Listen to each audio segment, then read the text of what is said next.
Hello મિત્રો, આપણી પાસે એક સેમસંગનો M11 મોબાઈલ આવ્યો છે જે રિંગર પ્રોબ્લેમમાં છે. રિંગ નથી વાગતી.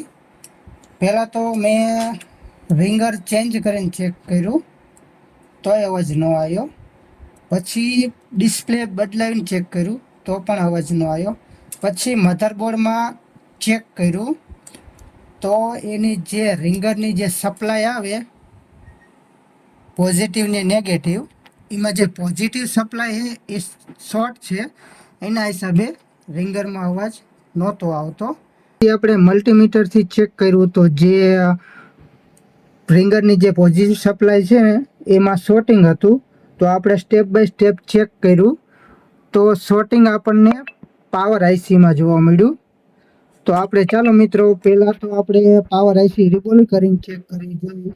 જો ન થાય તો પાવર આઈસી આપણે ચેન્જ કરીશું.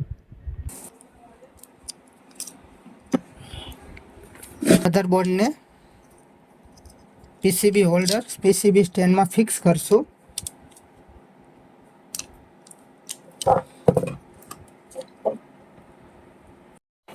પાવર આઈસીને બહાર કાઢીશું. 360ની આજુબાજુ ટેમ્પરેચર અને 70 એર રાખીશું.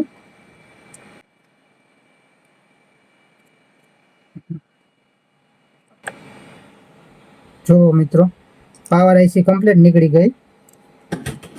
હવે આપણે ડીસોલ્ડરની મદદથી મધરબોર્ડને ક્લીન કરીશું.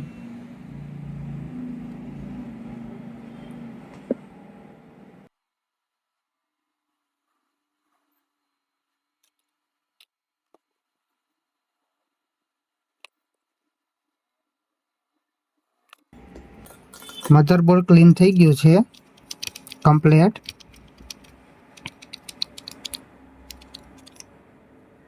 હવે આપણે પાવર આઈસીને રીબોલ કરીશું.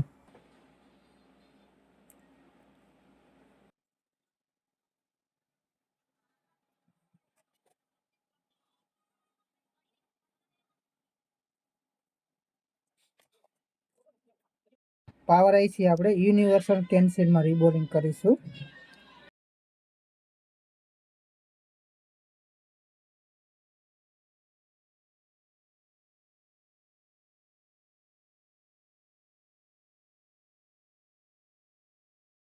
ત્યાર પછી આપણે પાવર આઈસીને રીબોલ કરીશું.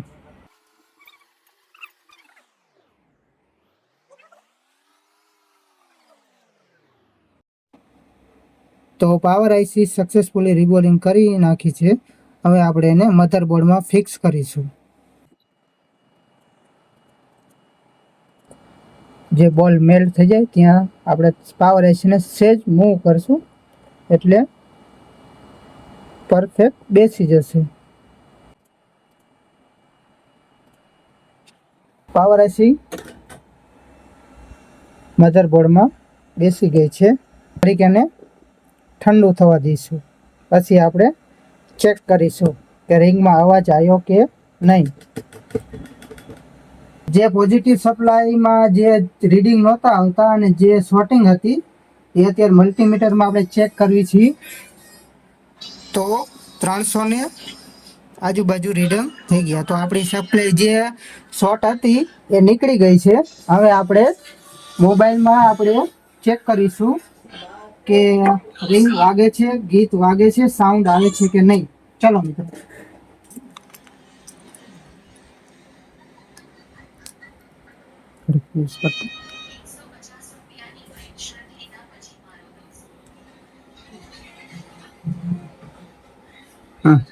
મોબાઈલ તો ચાલુ થઈ ગયો.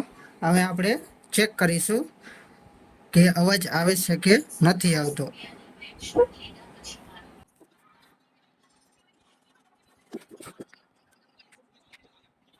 તો મિત્રો, મોબાઈલ કમ્પ્લીટ ઓપન થઈ ગયો છે. આપણે ચેક કરીશું યુટ્યુબમાં જઈને કે રિંગનો અવાજ આવે છે કે નથી આવતો.